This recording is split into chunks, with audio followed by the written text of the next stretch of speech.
Hello, everyone, and welcome back to the Savvy Sales Lady Live. I see we have people that are watching. Welcome, welcome, welcome. It's 2026. Just hard to believe, but I thought it would be a perfect time to talk about an abundant mindset. Now, this is not new age woo-woo, the secret. All you have to do is sit and meditate and manifest something. That's not what this is all about. But there is a way to have an abundant mindset that will help you boost your sales in 2026. And that's what we're going to talk about today, is how to develop that mindset. Now, for those of you that are new to the channel and you don't know me, my name is Christine. I'm the Savvy Sales Lady. And here's part of my story. Back in 2013, I left the corporate life. I had built three $30 million books of business, left the corporate life because my boss refused to let me have time off to be with my dying dad. I tried 3 different times to appeal to her, and she would not let me off to be with my dying dad. I actually made a video about this entire story, and it's right here. Why I couldn't go back. Because after my dear dad passed away, and I had walked out of the job, I had no job to go to. It was about a year later that I began building the Savvy Sales Lady coaching and training to help salespeople like you to build your own multi-million dollar books of business. You can watch that complete video. It's about 7 minutes long. Why I couldn't go back. It's on the Savvy Sales Lady YouTube channel, so you can watch it there. Now, let's get into what we're going to talk about today, because this really is going to be your base for 2026, especially in January, to have these tools in order to boost your sales. So this is what we're going to cover.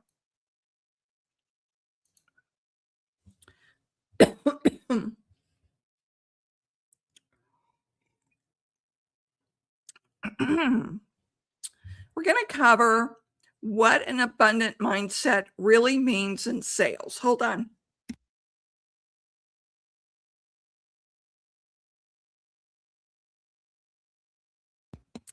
Boy, that went down the wrong pipe.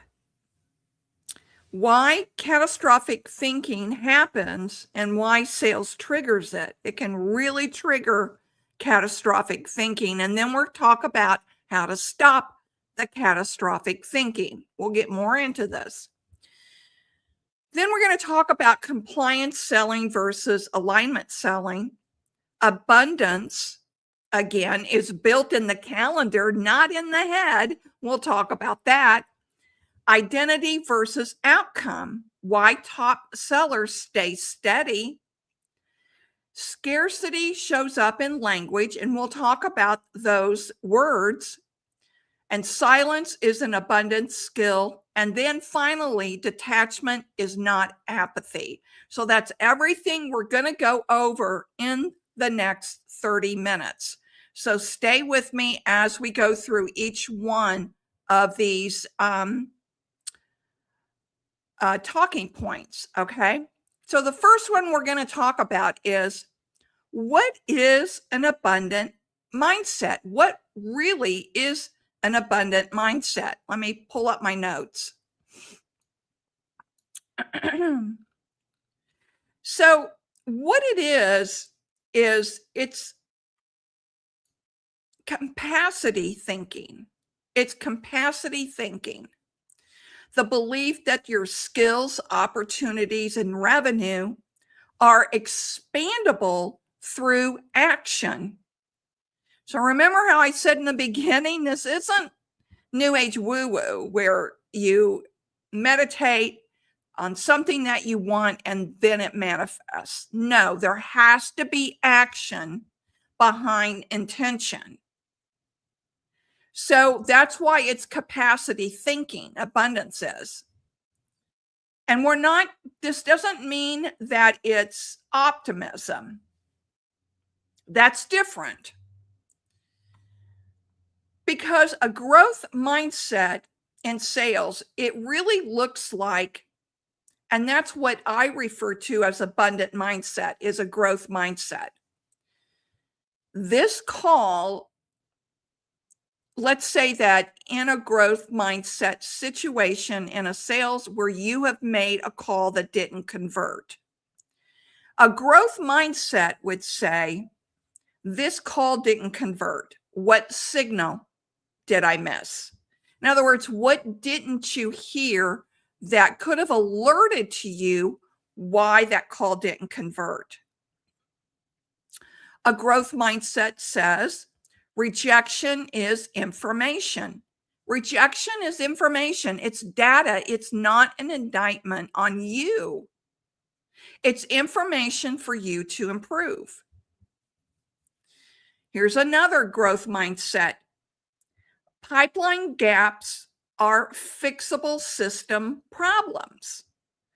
And you should always be looking at your pipeline, seeing if anything fell through the cracks, looking for patterns that maybe you've missed. Maybe there's some low-hanging fruit you can close.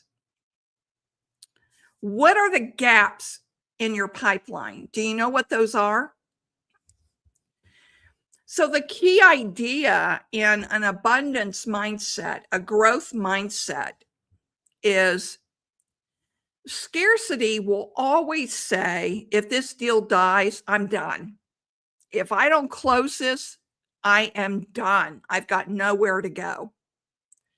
Where an abundance mindset will say, if this deal dies,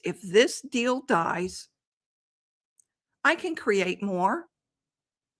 I can create more leads. I can create more sales. That's the difference between scarcity and abundance. Here's another example that I run across quite a bit in coaching, and that is salespeople resisting to develop their own leads. If you develop your own leads, you'll never starve because you're in the habit of developing leads. If you're waiting on the marketing department, or if you're waiting for leads to come through your website, or however you're waiting on leads, you should be going out and cultivating leads, not waiting on leads. So again, the difference between scarcity and abundance. So mindset is a real thing. And the sales reps that develop their mindset will be the ones that really take off in 2026. All the foundational research on fixed versus growth thinking, it's all been done. Dr. Carol DeWick started this. And so much more has been expanded over the 10, 15 years since she developed the mindset book called Mindset. All right, let's move to talking point 2, which is why catastrophic thinking happens and why sales triggers catastrophic thinking. So what is it? Catastrophic thinking is when the brain jumps from one data point to collapse. Okay? Something happened to you. Let's say something happened to you today, and you immediately spiraled into this catastrophic thinking. I'll never recover. This is a disaster. How am I going to pull myself out of this? What am I going to do? That's all that catastrophic thinking. And then when you're in that catastrophic thinking, you can't sell.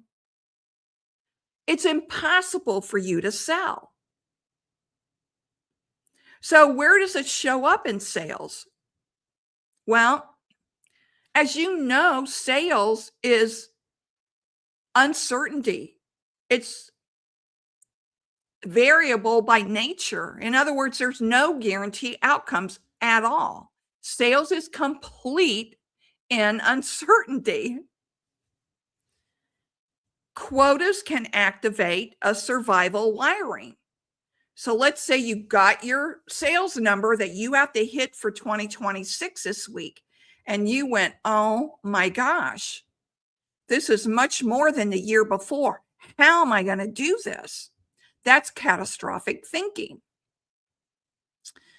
And reps often make the mistake to tie their identity to performance. And unfortunately, in the corporate world, performance reviews have done this to sales reps. I think performance reviews are typically not helpful at all. Not helpful at all. You don't get any kind of feedback until the very end of the year, and then they dump everything you've done wrong in that one performance review, when what they should be doing is being proactive and helping you all through the year. That's why I'm not a big one on performance reviews. So neurologically, this is the amygdala being hijacked. And the amygdala in your brain is the threat center that overrides logic, which is the prefrontal cortex. And if you have ever been in that catastrophic thinking, you can't think clear. And you just constantly focus on that one thing that is looping around and looping around and looping around in your brain. So a no callback becomes, I'm losing my job. I was never good at this. Why did I get into sales? This isn't weakness. This is biology. And that's what you need to understand. The amygdala in your brain gets hijacked in high pressured environments. And you have to learn how to manage that when it happens.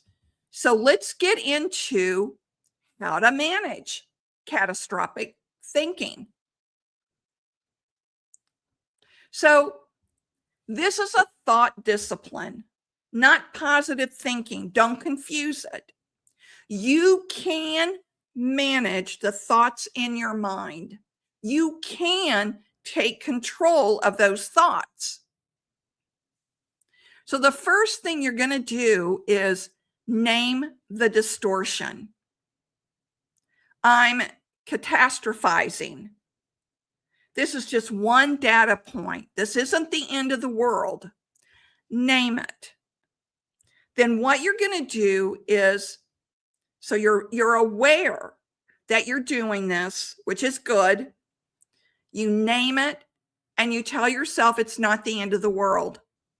Then you're going to reduce the scope and replace those words you say always. This always happens to me. I'll never get caught up. Or you'll say, everyone else lands deals. Why can't I? Or you blame it on the prospect. This prospect. But reduce the scope by really, really being aware that this is just one situation. It's not every situation. To help kind of minimize that loop thinking that you're going through. But the most important part of this is to redirect to action. All right. When you get into those intrusive, catastrophic thought loops, change your focus and go do something else. Go take a walk for 10 minutes. Go disrupt those thought loops by maybe reading a positive book or listening to a video or watching a video. Do something that's different so you're not sitting in your head looping those thoughts. And then ask yourself, once you're out of that, what's the next controllable step? What's the next controllable thing you can do right now that you can do that's in your control? Because when you're in those intrusive, catastrophic thought loops, you feel out of control. What's one thing in your control you can do right now? And that will help you manage those thought loops. Okay. Then what I want you to do is reframe. If you say, I bombed that call, my boss is going to be so upset with me. Instead, what you want to do is, that call just revealed an important gap to me. What can I learn from this? And I see we have people jumping on. If you have any questions, put them in the comments. I'm happy to answer them. This is live. So remember that. Call out what it is you think the gap is. Because gaps are trainable, gaps are fixable. So find the gap.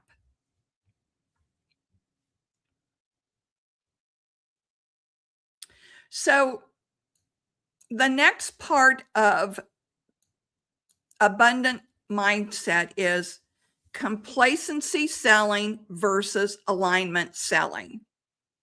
Now, I did a post on this. Actually, was it a post or a video I did on LinkedIn about this very topic, about being complacent selling. So what is that? Well, people that are people pleasers have a tendency to be compliant. They'll discount a price to relieve tension. Or they will over-explain to avoid the silence. Or they use this phrase, just let me know. That is the kiss of death in selling. Just let me know. But on the prospect side, they could be compliant too. So if you get ghosted by prospects, chances are that prospect is being compliant. And what does that mean? So you're on the phone and you're moving through the sales conversation to book a meeting, and the prospect agrees to book the meeting. And you say, is Friday at noon good for you? Yeah, that's good. Put me down for that. Chances are that's a compliant prospect who is only trying to get you off the phone and nothing else. He has no intention of keeping that meeting Friday at noon, so you get ghosted. Okay? How can you avoid this? Well, let me tell you what alignment selling is, and you'll find out. When you're selling in alignment, there's a mutual fit. You both have a mutual fit. You allow discomfort to sit in the sales conversation. You don't try to rush to fill the void of the silence. Actually, silence is strategic for you if you're into alignment selling.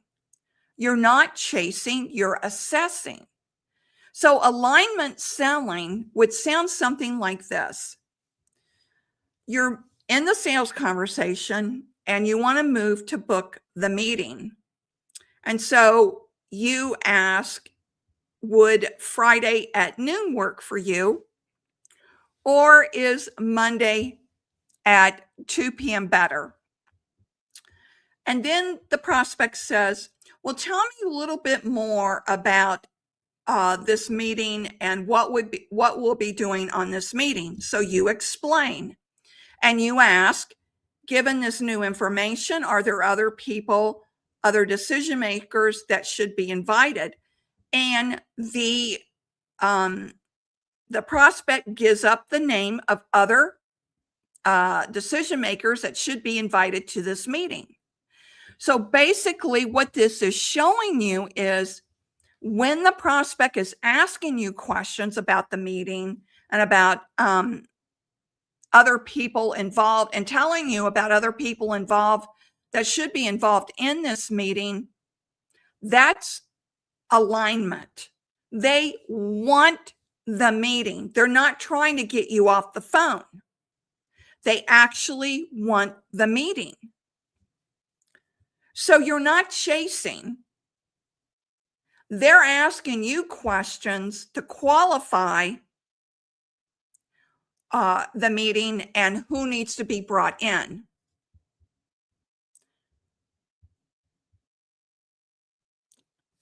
Now, if you don't feel like you both are being aligned, and sales reps, please hear me when I say this, every prospect isn't a good fit. And if you feel like they're not a good fit and they're not aligning, walk away. I have done that so many times in my sales career where I just walked away because it wasn't a good fit. That's confidence when you can do that. And it's instantly felt by prospects when you do it, instantly. All right, we're going to take just a quick break and we'll be right back with number 5. And that's your calendar. So stay with me real quick through the quick break.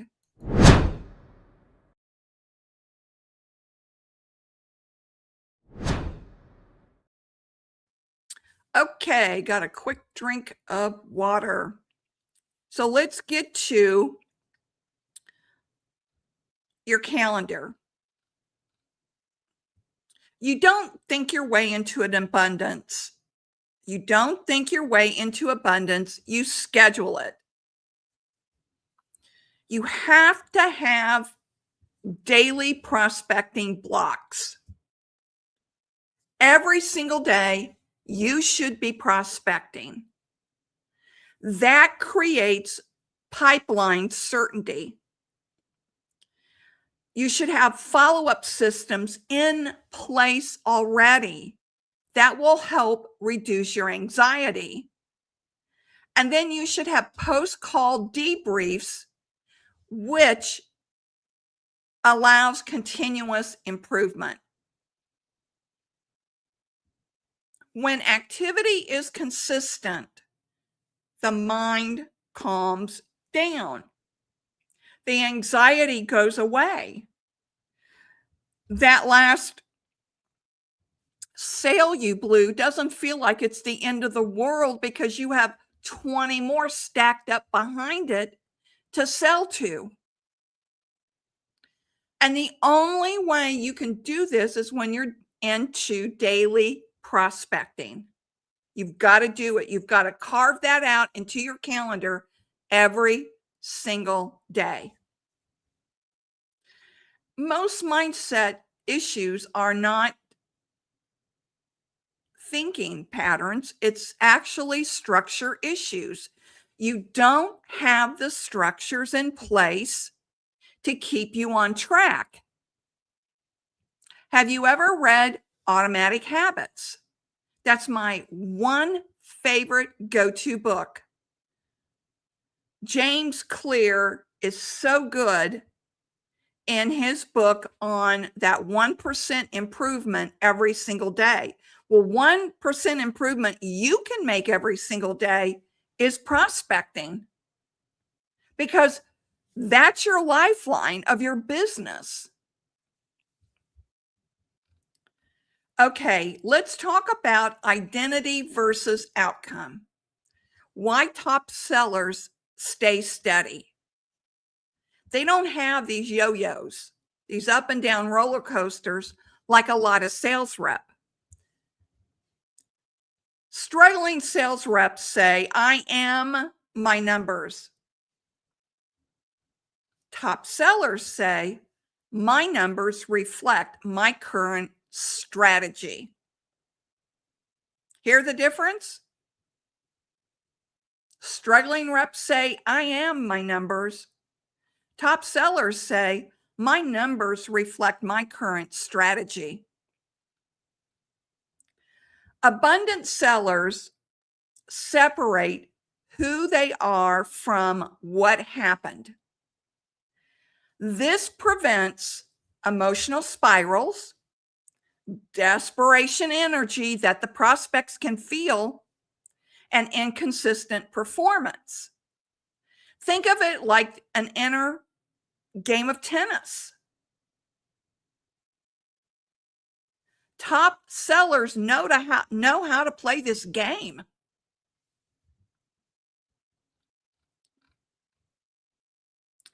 So let's move to scarcity shows up in language as well.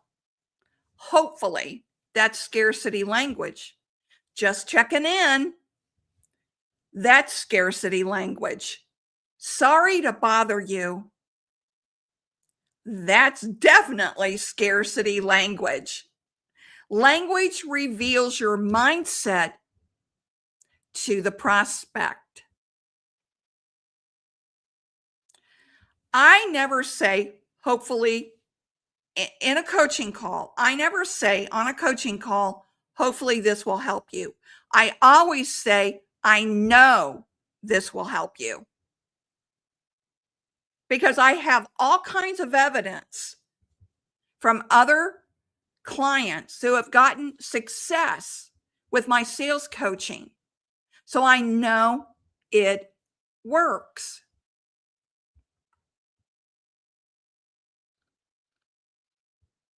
Silence is an abundance skill too. Reps with scarcity fill in the silence. Reps with abundance let the buyer process the information.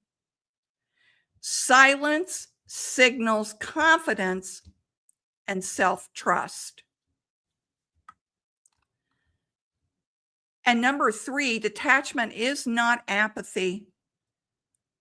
Detachment equals engaged without needing the outcome. So you're engaging with the prospect but you don't need the outcome. You're doing the engagement to help the prospect solve a problem, not because you need to close a sale. It's what allows clear listening, clean follow-ups, and strong boundaries to be made. So abundance isn't pretending everything will work out. It's knowing you can handle whatever doesn't work out. And that's really what you need to learn, how to handle it if it doesn't work out. All right, so last, let me tell you about my group.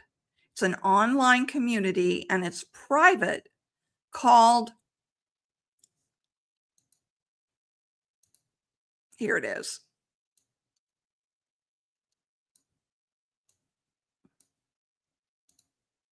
Here we go. It's called the Seller's Mind Lab. And I do a lot of work in here. It's a private community because I have heard from a lot of people on LinkedIn and direct messages that they like my content, but they don't want to make comments because it's against their company's corporate policies on social media. So I created this online community to help salespeople have private conversations with me and other salespeople in order to get their questions answered. That's why I created the Seller's Mind Lab. And if you're interested in it, you can find the QR code here. You can just scan that QR code. It will take you directly to the Seller's Mind Lab. It's a community for sales professionals. So we're back on schedule to doing one podcast, one live a week on Thursdays at 4 p.m. I'll be uploading videos on YouTube channel every single week, as well as the live.